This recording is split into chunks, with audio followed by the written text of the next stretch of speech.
दिनांक 9 रोजी सकाळी 8 वाजेच्या सुमारास नाशिक पुणे हायवे रोडवर सेंट झेवियर शाळेसमोर गोमांस जातीच्या जनावरांची कत्तल करून वाहतूक करणाऱ्या दोघांचा सिनेस्टाईल पाठलाग करीत 4 चाकी वाहन क्रमांक MH15 DS 7845 या वाहनात शिताफीनं पकडला असता गाडीतील दोघांपैकी एकानं पळ काढला, तर एकाला पोलिसांनी त्वरित ताब्यात घेतलं। यावेळी संतप्त नागरिकांनी तसंच गोरक्षक, बजरंग दलाच्या कार्यकर्त्यांनी रस्त्यावर मास्क टाकून तब्बल 1 तास नाशिक पुणे हायवे रोडवर रास्ता रोको आंदोलन केलं। गोरक्षकांनी दिलेल्या माहितीनुसार सदर वाहनात 300 ते 400 किलो गोमांस असून गोमांस जातीच्या जनावरांची ही कत्तल सर्रासपणे ममतापूर तालुका राहता जिल्हा अहिल्यानगर या ठिकाणाहून होत असून सदरचे गोमांस हे वडाळा गावातील जमीर कुरेशी यांच्याकडे जात असल्याची माहिती दिली। गोरक्षक तसंच बजरंग दलाचे कार्यकर्ते प्रमोद मंगेश जाधव राहणार ओढागाव, नितीन गोविंद पाटील सिडको नाशिक, प्रतीक पवार चांदवड, नीरज मोकळ नांदगाव आदींनी शिंदेगाव टोल नाक्यापासून MH15 DS 7845 या 4 चाकी वाहनाचा पाठलाग केला। या चारही हिंदू रक्षक कार्यकर्त्यांनी आपल्या जीवाची कुठलीही पर्वा न करता जीव मुठीत घेऊन जनावरांची कत्तल करून वाहतूक करणारं वाहन रोखलं। यावेळेस गोमांस विक्री करण्यासाठी घेऊन जात असणाऱ्यांना जमावानं चांगला चोप देऊन वाहनांची तोडफोड करीत रस्ता रोको केल्यानं नाशिक पुणे हायवे रोडवर तब्बल 1 तास वाहतूक कोंडी झाली होती। यानंतर गोरक्षक कार्यकर्त्यांची नाशिक शहर पोलीस आयुक्त संदीप कर्णिक यांच्यासोबत फोनवरून चर्चा झाली। यावेळी आंदोलनकर्त्यांना पोलीस आयुक्तांनी सांगितलंय की कत्तल करणाऱ्या आरोपींवर कठोर शासन केलं जाईल असं आश्वासन दिलं।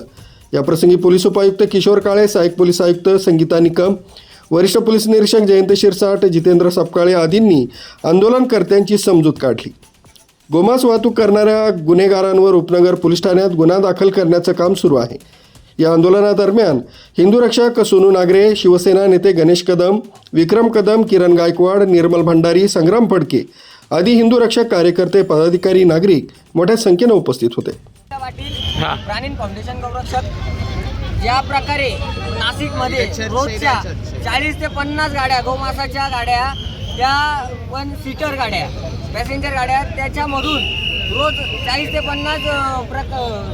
50 गाड्या नाशिकच्या अनेक ठिकाणी खाली होतात गोमांसाच्या। या ममदापूरवरतून येतात, जायचा नॅशनल हायवे, तिथं रोज हजारो गायींच्या कत्तली होतात। त्या नाशिकमध्ये येऊन मुंबईला अशा अनेक ठिकाणी पाठवल्या जातात। त्याच्यामुळे गोरक्षकांवर खोटे गुन्हे दाखल केले जातात। त्यांना विचारलं जातं का तुम्हाला अधिकार कोणी दिला, मग हे चाललं काय? हजारो संख्येने गौमांस आज ही राज्यमाता घोषित केलेली आहे, आज माता आहे, आज हिंदू धर्माची आस्था आहे, आज ते हजारो संख्येने कट केली जाते। हे पॅसेंजर गाडीच नेत आहे।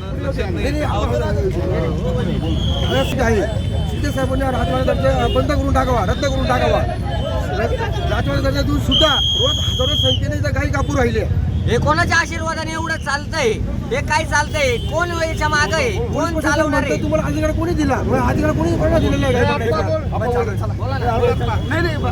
मार्गावर आपण या ठिकाणी बघितलं असेल की आज गोरक्षकांनी या ठिकाणी मोठ्या प्रमाणात गायीचं मांस या ठिकाणी पकडलेलं आहे आणि जवळजवळ 1 ते 1.5 तास या ठिकाणी रास्ता रोको झालेला आहे।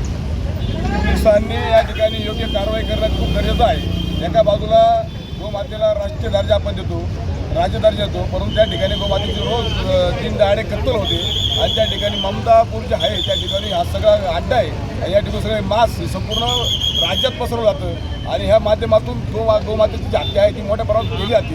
हे कत्तलखाने चालू केले यांनी।